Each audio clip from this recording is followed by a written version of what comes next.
Shalom, salam damai sejahtera Bapak Ibu, Saudara dan Saudariku dalam Kristus.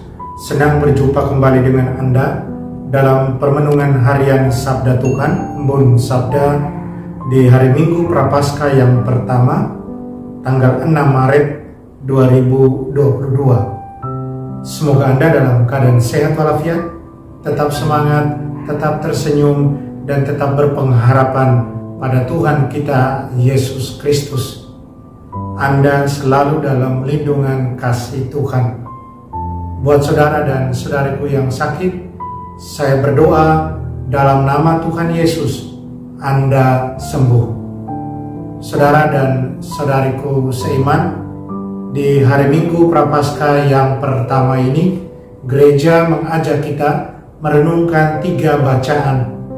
Bacaan pertama dari kitab Ulangan bab 26 ayat 4 sampai 10. Bacaan kedua dari surat Rasul Paulus kepada jemaat di Roma bab 10 ayat 8 sampai 13. Sedangkan bacaan Injil dari Injil suci menurut Lukas bab 4 ayat 1 sampai 13.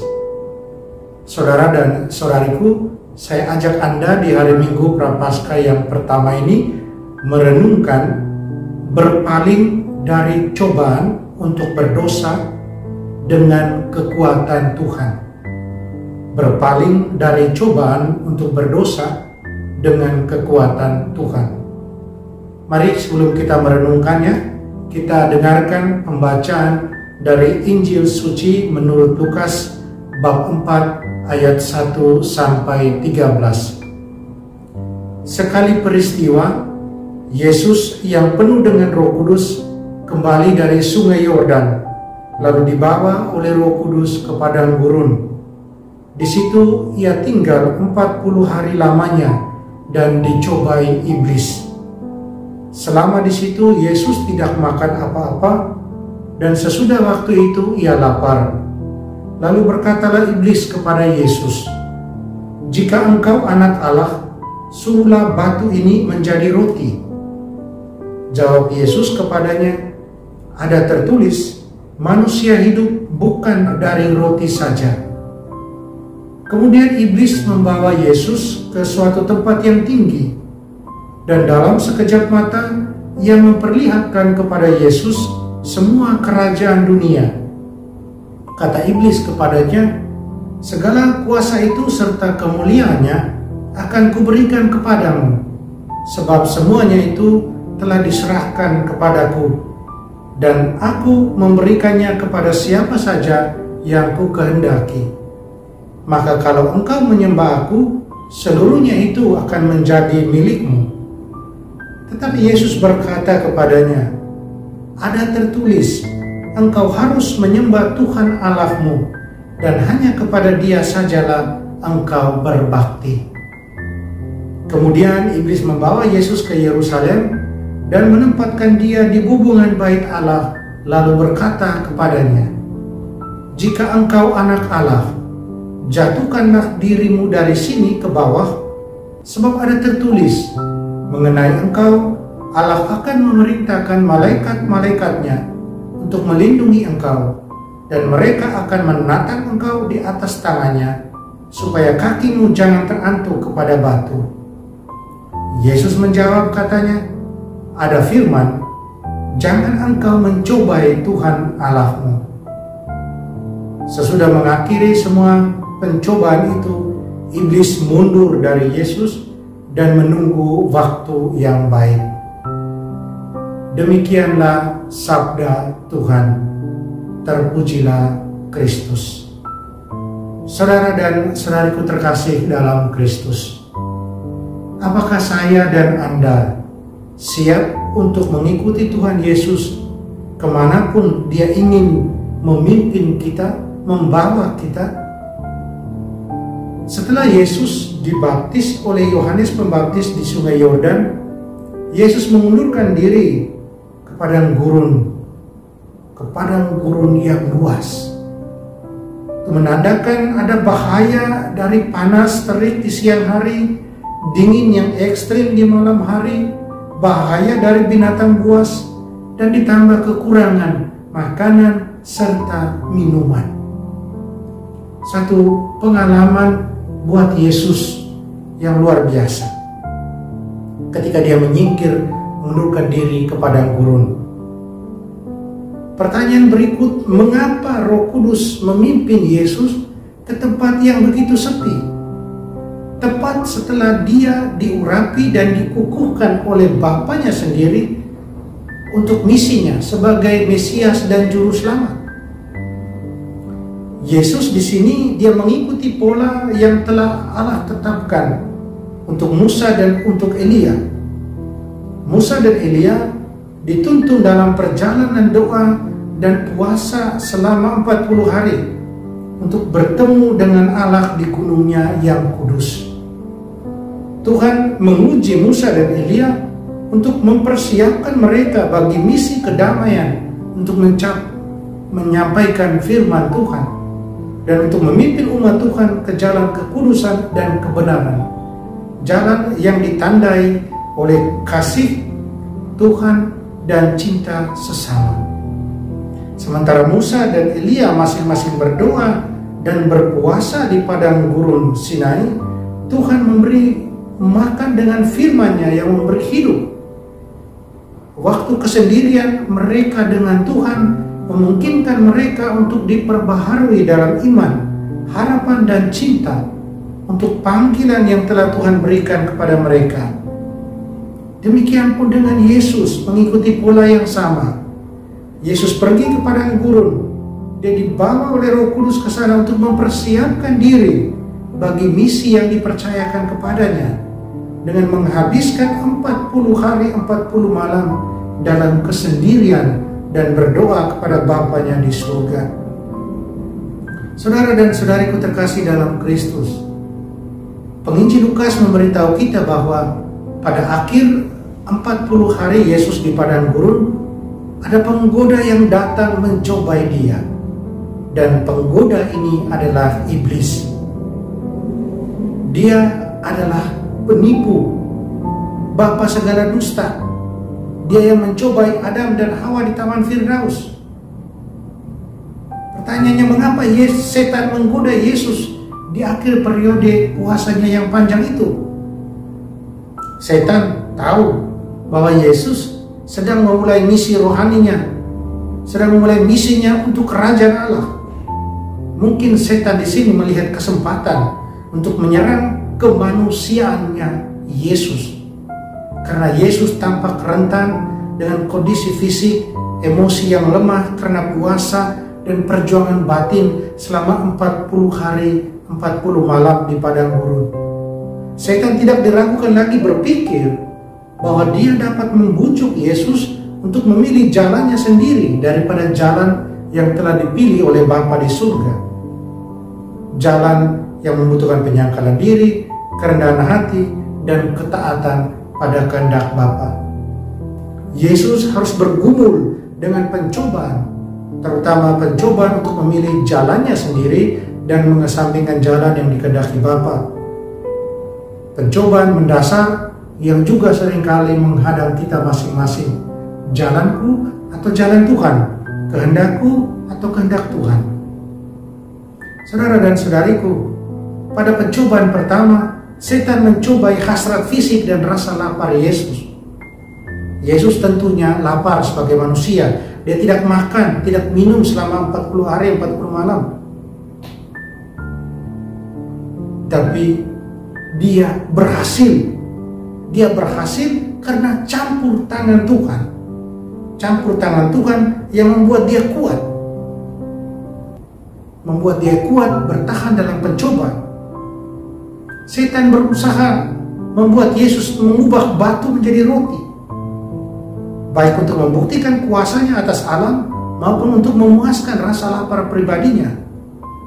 Yesus tahu dia telah diurapi dengan kuasa yang luar biasa untuk melakukan tanda-tanda besar, sama seperti Musa dan Elia telah melakukan tanda dan mujizat besar dalam nama Tuhan, dalam nama Allah.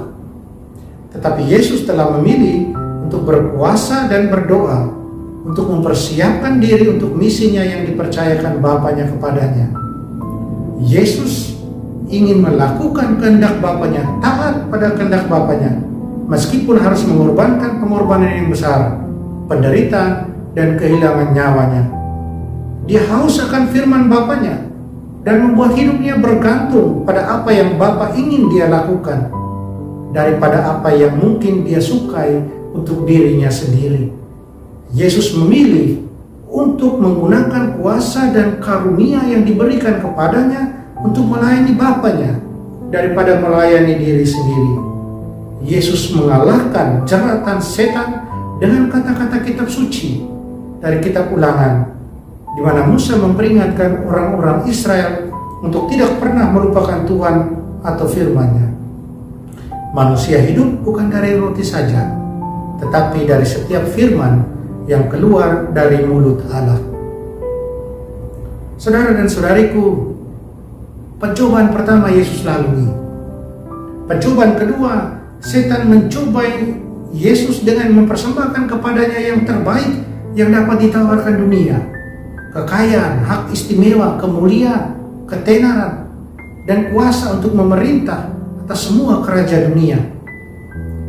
Yesus dapat mengklaim gelar atas kepemilikan semua yang diinginkan. Itu ditawarkan oleh setan. Tapi Yesus dengan cepat melihat jebakan untuk menempatkan kemuliaan, kekayaan, kuasa dunia di atas kehormatan, kemuliaan, dan pelayanan yang menjadi hak Allah. Yesus melihat betapa mudahnya hati seseorang dapat digoyahkan, bahkan dikuasai oleh apa yang paling berharga. Hati tidak bisa melayani dua tuan, hanya satu yang akan menang. Membiarkan ketenaran, kemuliaan, kekayaan menguasai hati seseorang adalah satu bentuk penyembahan berhala. Yesus sekali lagi memilih untuk menghormati Bapanya, melayani kerajaan Bapanya di atas segalanya. Yesus mengalahkan setan dengan kata-kata kitab suci yang ditulis Musa dalam kitab Ulangan. Bab 6 ayat 13 ada tertulis, kamu harus menyembah Tuhan Allahmu dan hanya kepadanya kamu harus beribadah. Yesus berhasil pada pencobaan kedua. Pencobaan ketiga, godaan terakhir, meyakinkan Yesus bahwa dia harus menempatkan dirinya di puncak bait suci di Yerusalem, tempat paling suci di mana Allah berdiam. Dan di sana dia diminta oleh setan untuk melakukan tanda spektakuler yang membuktikan tanpa keraguan bahwa dia adalah Mesias, Putra Allah yang diurapi. Yesus secara akurat dan kemudian mengutip Mazmur 91 ayat 11-12 yang dikutip oleh setan. Dia akan memerintahkan malaikat-malaikat untukmu, untuk menjagamu, dan di tangan mereka akan menopangmu, jangan sampai kakimu terantuk batu. Setan menggunakan ayat kitab suci supaya membuat terlihat lebih mantap di telinga Tuhan Yesus. Tapi Tuhan Yesus sekali lagi berhasil. Dia menolak melakukan tanda apapun yang mungkin menguji Allah. Yesus menolak ujian setan untuk membuktikan klaim ilahinya sebagai Mesias. Dia buktikan dengan mengutip kata-kata kitab suci dalam kitab Ulangan bab 6 ayat 16. Janganlah kamu mencobai Tuhan Allahmu. Yesus tahu pertama-tama ia harus membersihkan bait suci dan kemudian mempersembahkan tubuhnya sebagai kurban pendamaian bagi dosa manusia. Hanya setelah dia ditinggikan di kayu salib dan dibangkitkan dari kubur pada hari ketiga, barulah orang akan mengenali bahwa Bapa telah mengutus anaknya ke dunia bukan untuk menghukum dunia, tetapi untuk menyelamatkannya. Saudara dan saudari, apa yang bisa kita pelajari dari 3 pencobaan Yesus di padang gurun? Bagaimana kita dapat berharap untuk melawan pencobaan dan mengatasi dosa dalam kehidupan pribadi kita? Ketika Yesus ke padang gurun, dia dipimpin oleh Roh Kudus. Yesus tidak mengandalkan kekuatan dan kemauan manusiawinya sendiri untuk mengatasi pencobaan. Dia mengandalkan Roh Kudus, memberinya kekuatan, yang memberinya kebijaksanaan, keberanian, pengendalian diri. Tuhan Yesus juga tahu bahwa kita tidak dapat melawan pencobaan sendiri. Kita membutuhkan kekuatan dan bimbingan Roh Kudus untuk membantu kita. Tuhan Yesus memberi kita Roh Kudus-Nya untuk membantu kita dalam kelemahan kita dan menjadi penuntun dan kekuatan kita pada saat pencobaan. Dia berikan kasih karunia kepada kita. Dia membantu kita untuk berdiri teguh melawan serangan setan.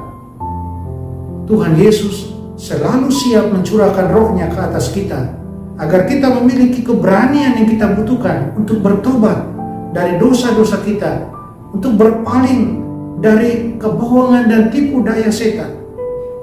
Tuhan ingin kita berjuang dalam perjuangan iman yang baik, dengan kekuatan dan pertolongan yang datang dari Roh Kudus. Saudara dan saudariku, retret agung 40 hari telah kita mulai. Kita dipanggil untuk melakukan perjalanan retret agung ini bersama Tuhan dalam masa doa, puasa, sedekah, dan pertobatan. Mari kita dekatkan diri pada Tuhan. Semoga dengan masa retret agung ini kita semakin dekat padanya, semakin bertumbuh dalam iman, harapan, dan kasih, dan semakin merelakan terbuka agar selalu kita di bawah pimpinan dan tuntunan Roh Kudus-Nya. Amin. Mari kita berdoa mohon kekuatan dari Tuhan. Tuhan Yesus, firman-Mu adalah hidup dan sukacita bagi kami. Penuhi kami dengan Roh Kudus-Mu, agar kami memiliki kekuatan dan keberanian untuk menerima kehendak-Mu dalam segala hal, dan hanya kehendak-Mu lah yang kami jalankan dalam hidup kami. Amin. Mari kita mohon berkat Tuhan sertamu dan sertamu juga. Kita sekalian, semua orang yang kita sayangi dan kasih, segala usaha rencana kita diberkati, dilindungi, dan dibimbing oleh Allah yang Maha Kuasa, Bapa dan Putra dan Roh Kudus. Amin. Saudara dan saudariku, jalanilah hari ini dengan senyum.